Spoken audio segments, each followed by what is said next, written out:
Kalau Malaysia mau mengejar ranking FIFA-nya Indonesia, Vietnam, Thailand, ya yang paling pertama dilakukan itu yang mengganti itulah presidennya Football Association of Malaysia.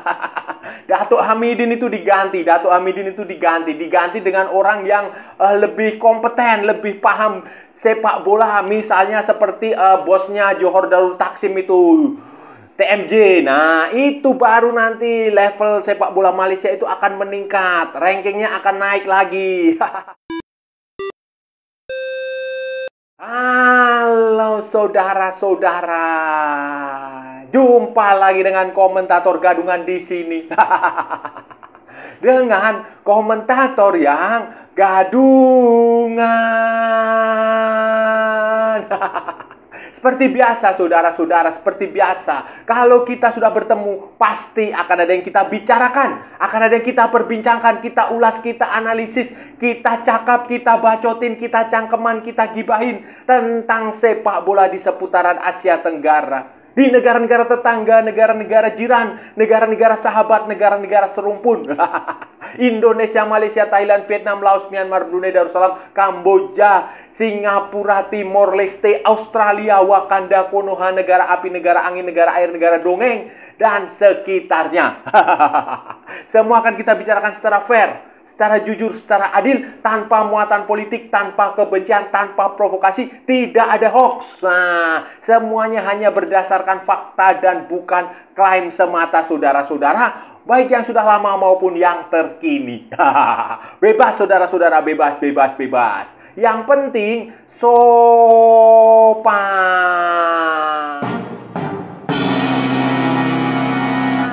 Jadi begini saudara-saudara, jadi begini, seperti biasa setiap bulan secara berkala itu FIFA sebagai otoritas sepak bola tertinggi di bumi. Sepak bola internasional itu merilis ranking FIFA setiap bulan itu secara berkala, dan bulan Juli ini sudah dikeluarkan, saudara-saudara. Kalau nggak salah itu tanggal 18 Juli 2024, saudara-saudara. Ranking secara keseluruhan, secara dunia lah, itu sudah diumumkan dengan Argentina berada di posisi pertama dengan 1.901,48 poin.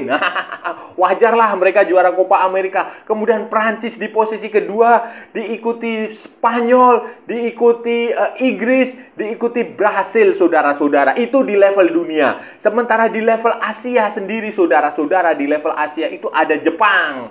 Jepang di situ di posisi pertama dengan 1.629, diikuti oleh Iran, kemudian Korea Selatan, Australia, dan Qatar, saudara-saudara. Tetapi kita nggak akan membahas Argentina, kita nggak akan membahas Jepang juga. Yang akan kita bahas adalah dari negara jiran kita. Dari negara-negara serumpun, negara-negara tetangga kita, Asia Tenggara, saudara. Dari anggota-anggota Football Association, ASEAN Football Association, AFF. Nah, kecuali Australia ya. Kecuali Australia, karena Australia itu seniornya ikut di Asia Timur, tetapi juniornya ikut di AFF ya. Kalau dihitung Australia, tentu saja Australia yang paling tinggi, saudara-saudara. Karena Australia ada di atas lah. Di atas, di peringkat 24, saudara-saudara. 24 FIFA atau di peringkat keempat Asia, saudara-saudara. Kalau itu kita ikutkan Australia ya. Nggak akan mengikutkan Australia, saudara-saudara. Kita nggak akan mengikutkan Australia. Kita akan mengikutkan di Asia Tenggara sajalah. Asia Tenggara yang ASEAN inilah yang secara tradisional lah. Di peringkat ranking FIFA terbaru untuk negara-negara Asia Tenggara, untuk negara-negara ASEAN, saudara-saudara, Thailand masih ada di posisi paling atas. Walaupun dia turun, saudara-saudara. Tadinya kan Thailand itu ada di peringkat 100. Sekarang ada di peringkat 101. Turun satu peringkat. Ah, nggak apa-apalah. Tetapi dia masih menjadi yang terdepan di Asia Tenggara dengan 1.218 poin. Nah, dia turun satu peringkat, saudara-saudara, kan dari peringkat 100. Kemudian Vietnam, saudara-saudara, ada di posisi kedua dengan 1.168. Nah, dia naik satu grade, satu peringkat. Naik satu peringkat, saudara-saudara, Vietnam. Kemudian Indonesia itu ada di 133. Itu dengan 1.109 poin. 133 itu naik juga satu peringkat. Sementara Malaysia di belakang Indonesia itu dengan di 134 itu dengan 1108 poin. Nah, itu Malaysia di bawah Indonesia. Kemudian di posisi selanjutnya ada Filipina 147 dengan 1053 poin. Di bawah Filipina ada Singapura. Singapura itu di 161, saudara-saudara. 161 dengan poinnya itu 1008.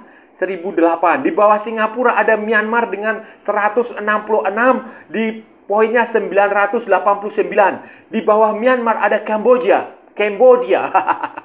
Kamboja itu dengan 924 poin atau di posisi 180. Di bawah Kamboja ada Laos di posisi 188 dengan 890 poin. Kemudian di bawahnya itu ada di posisi 190 itu ada Brunei Darussalam. Brunei Darussalam dengan 873 poin. Ini agak mengejutkan juga ya. Brunei Darussalam itu negara kaya, saudara-saudara. Sultan Brunei itu yang terkaya di dunia. Kenapa dia nggak bisa mendatangkan pelatih yang kelas dunia atau membangun sepak bola yang top lah, seperti Qatar, seperti Arab Saudi? Ya, ini agak mengherankan juga, saudara-saudara. Dan di posisi paling bawah itu 196 itu ada Timor Leste. Timor Leste itu di posisi 196, di poinnya 843 poin, saudara-saudara. Ya wajarlah kalau Timor Leste itu ada di bawah. Ada di peringkat paling bawah karena memang mereka jarang bermain juga. Kalaupun bermain juga hasilnya juga mengecewakan, saudara-saudara. Ingat saudara-saudara, kenapa perubahan peringkat ini bisa terjadi pada bulan Juli sementara tim-tim dari Asia Tenggara itu tidak bertanding?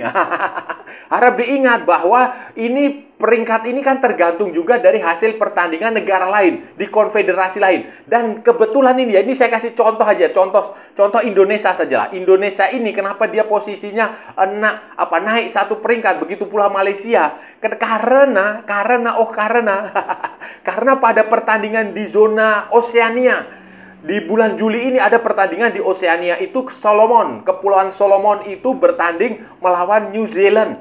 New Zealand itu Selandia Baru dan Vanuatu. Dan hasilnya kalau nggak salah itu mereka kalah.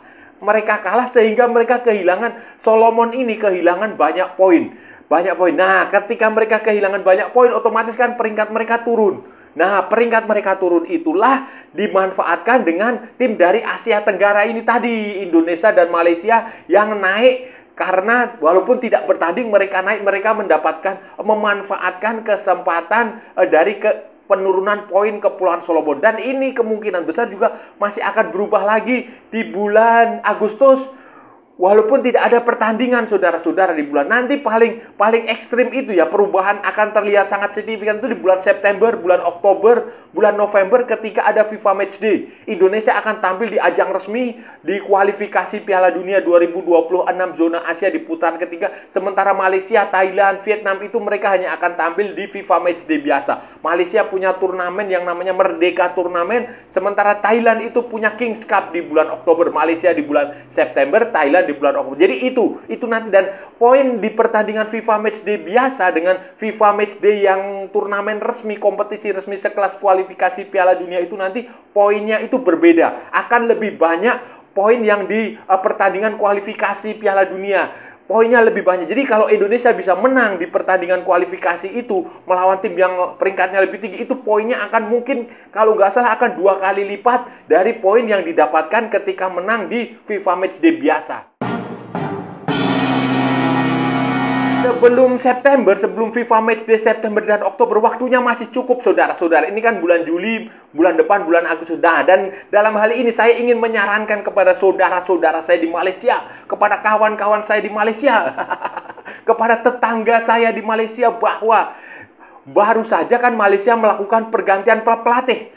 Kim Pan-gon itu undur diri dengan alasan personal ya, nggak tahulah apakah dia akan dapat tawaran untuk melatih Liverpool atau Manchester United atau Barcelona atau mana, saya nggak tahu, tetapi dia mundur dengan sukarela. Nah, dan pengganti untuk sementara adalah Paul Marty Vicente, asistennya Kim Pan-gon, dan sekarang Malaysia sedang berusaha untuk mencari pelatih baru. mencari pelatih baru. Tetapi saudara-saudara, ini saran saya ya, saran saya yang mudah-mudahan didengar lah.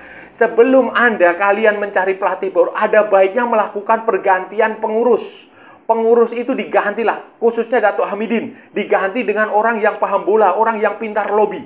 Kenapa? Karena ketua asosiasi sepak bola, Football Association Presiden itu, FAM atau PSSI atau apalah, atau Football Association Thailand itu, tugas utama dia itu lobby, melobi saudara-saudara. Itulah yang dilakukan Erick Thohir, itulah yang dilakukan Madam Pang. Itulah yang dilakukan oleh Chiqui Tapia di Argentina. Mereka itu tugasnya adalah lobby, melobi apa sajalah, melobi apa saja demi kepentingan tim nasional.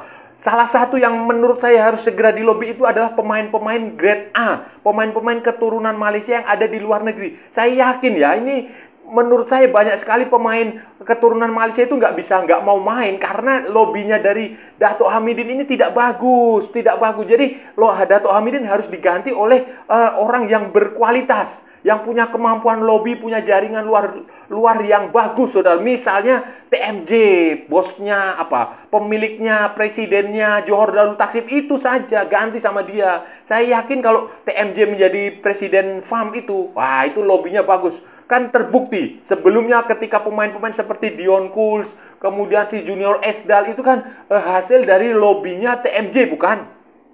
Iya bukan. Kalau saya salah saya mohon maaf, tapi itu yang saya tahu itu seperti itu. Jadi itu yang dibutuhkan Malaysia adalah ketua umum presiden Football Association of Malaysia yang pintar lobby, yang bisa membujuk. Karena pemain-pemain keturunan yang grade A yang bagus-bagus di luar sana itu tidak bisa hanya sekedar dikasih bisikan nasionalisme, tidak, harus ada kompensasi uangkah, apakah itu yang penting.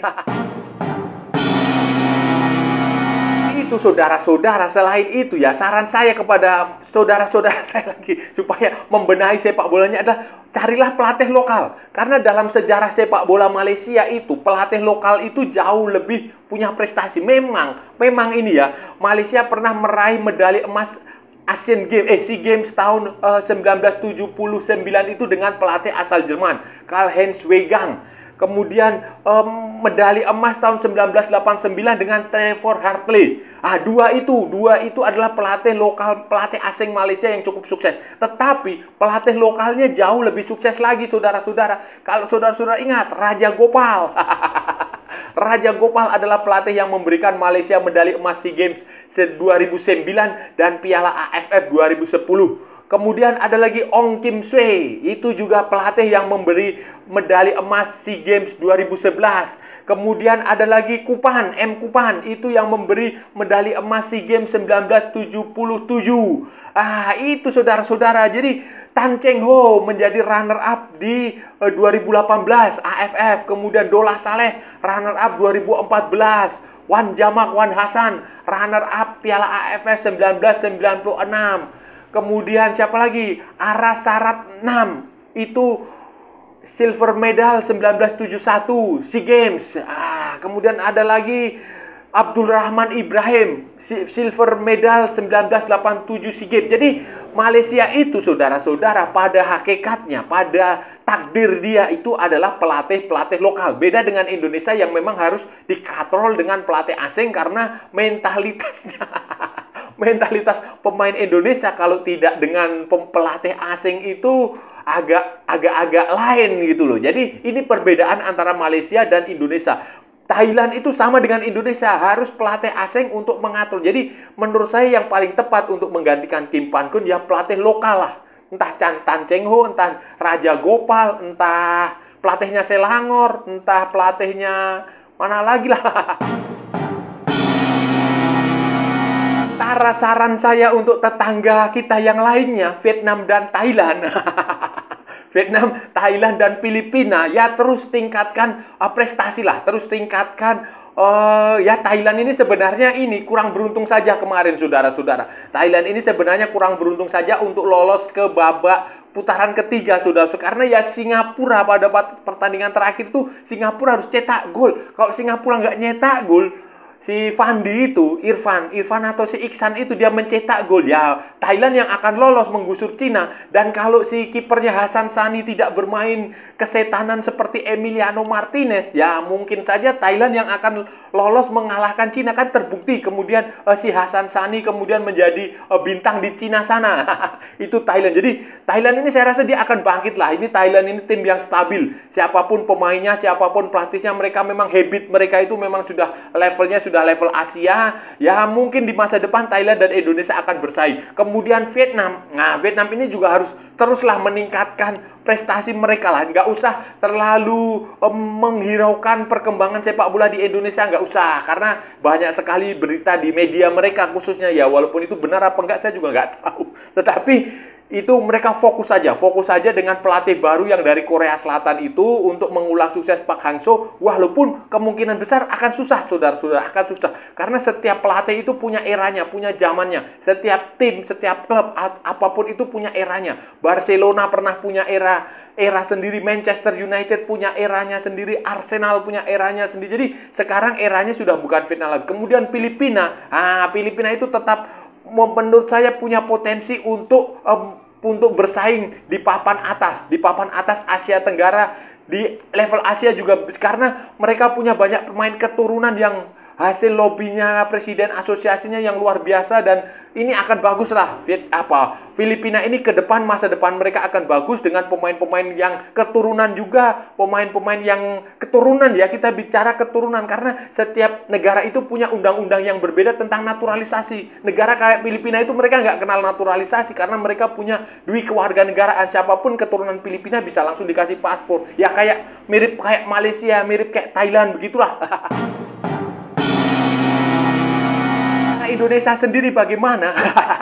Indonesia sendiri ya pembuktiannya nanti ada di kualifikasi Piala Dunia 2026 di putaran ketiga yang akan dimulai bulan September. Saudara-saudara, kita akan away lebih dahulu kalau nggak salah ke Arab Saudi. Nah, itu ujian yang sebenarnya di situ. Ujian paling berat, apakah kita ini bisa apakah King Indo bisa menghadapi itu atau tidak. Tetapi ya kalau kita melihat di hasil putaran pertama itu, ya putaran kedua itu, saudara-saudara, kan kita hanya bisa mengalahkan tim dari Asia Tenggara saja. Sementara melawan Irak kita kalah. Di Piala Asia juga kita menangnya juga melawan tim dari Asia Tenggara. Kita ngelawan Irak, kita ngelawan Jepang juga kita kalah. Kita ketemu Australia pun kita kalah. Jadi ini yang agak mencemaskan saya.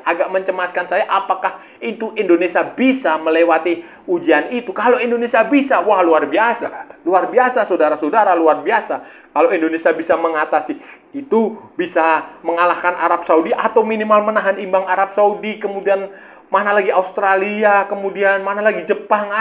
Luar biasa lah, saudara-saudara. Tetapi kalau tidak, ya sudah sewajarnya, berarti level kita memang Asia Tenggara di atas, tetapi di Asia masih di bawah. Jadi itu harus diterima, kenyataan seperti itu harus diterima. Apapun hasilnya, nggak usah lagi menyalahkan wasit, menyalahkan kontrasepsi, menyalahkan Wahyudi, menyalahkan apapun itu. Saudara-saudara, itu tadi pembahasan kita kali ini. Kita sudah bicara panjang lebar dari A sampai Z, dari barat sampai timur, dari utara sampai ke selatan. Kita sudah memperbincangkan, membahas, mengulas, menganalisis, membacotin, gibahin tentang ranking FIFA terbaru edisi Juli 2024, saudara-saudara, khususnya di Asia Tenggara. Asia Tenggara lah, nggak usah jauh-jauh. Kalau di dunia sudah jelas lah. Argentina nomor 1, Prancis nomor 2, kemudian Spanyol nomor 3. Sementara di level Asia itu, saudara-saudara, di level Asia itu jelas Jepang di situ ada di atas, Iran, kemudian ada Korea Selatan, saudara-saudara. Sementara di Asia Tenggara ya masih komposisinya itu masih tidak banyak berubah. Thailand tetap berada di atas. Thailand nomor 1, saudara-saudara, di 101. Di 101, walaupun turun 1 peringkat. Sebelumnya kan 100. Sekarang 101. Kemudian Vietnam itu naik 1 peringkat ke 115. Indonesia juga naik 1 peringkat ke 133. Malaysia naik 1 peringkat ke 134. Thailand, Vietnam, Indonesia, dan Malaysia. Itu kenapa naik walaupun pada bulan Juli kan tidak ada pertandingan karena negara tetap negara lain. Nah, itu kalau nggak salah itu di zona Oseania. Oseania itu ada Solomon, Kepulauan Solomon itu kalah sama Selandia Baru, kalah dengan Vanuatu. Jadi poinnya dia turun, sementara kekosongan itu dimanfaatkan oleh Indonesia, oleh kemudian oleh Vietnam, Malaysia, Indonesia, kemudian Vietnam itu juga sama negara yang di peringkatnya dia itu kalau ya Oseania atau di Afrika itu dia pada pertandingan bulan Juli ini kalah, saudara-saudara. Jadi peringkatnya naik dan ini komposisinya ini akan berubah, tidak akan berbeda jauh di bulan Agustus, saudara-saudara, karena tidak ada FIFA Matchday. FIFA Matchday itu nanti baru ada di bulan September. Di bulan September itu, dan dari bulan Juli sampai bulan September itu waktunya masih panjang, khususnya bagi Malaysia untuk mencari pelatih. Karena mereka baru saja ditinggal oleh pelatihnya Kim Pan-gon yang undur diri, digantikan oleh sementara ini caretakernya adalah Pau Marti Vicente. Tetapi yang menurut saya ini syarat saya kepada saudara-saudara, kawan-kawan semua di Malaysia, sebelum mencari pelatih baru itu ganti dulu itulah Datuk Hamidin. Ganti dengan TMJ. Nah, kenapa? Karena fungsi dari Presiden Asosiasi Sepak Bola itu adalah lobby. Sementara Datuk Hamidin ini lobbynya itu jelek sekali sehingga dia tidak bisa membujuk mendatangkan pemain-pemain keturunan Malaysia yang grade A yang ada di Eropa sana. Jadi ya sayang sekali, saudara-saudara. Dan saya rasa sudah cukup ya pembahasan kita kali ini. Kalau ada salah-salah ya mohon maaf. Namanya juga gadungan, saudara-saudara. Wajar kalau gadungan itu salah. Tetapi kalau benar, saudara-saudara, berarti sebuah kebenaran. Kalau saudara-saudara merasa channel ini berguna, bermanfaat, menghibur, menginspirasi, silahkan like, share, and subscribe. Tapi kalau tidak, abaikan saja. Skip, jangan ditonton, tetapi jangan juga nyampah. Kalau saudara-saudara nggak suka dengan pendapat saya, silahkan bikin YouTube sendiri, ngomong sepuasnya, bebas. Ikuti juga akun media sosial Komentator Gadungan, ada di Instagram, ada di Facebook, dan ada di TikTok yang bukan TikTok Shop, saudara-saudara. Oke, sampai bertemu lagi di edisi-edisi berikutnya dengan tema-tema yang jauh lebih tidak bermanfaat, dengan tema-tema yang jauh lebih tidak berguna, dengan tema-tema yang jauh lebih membagongkan. Salam olahraga dan merdeka!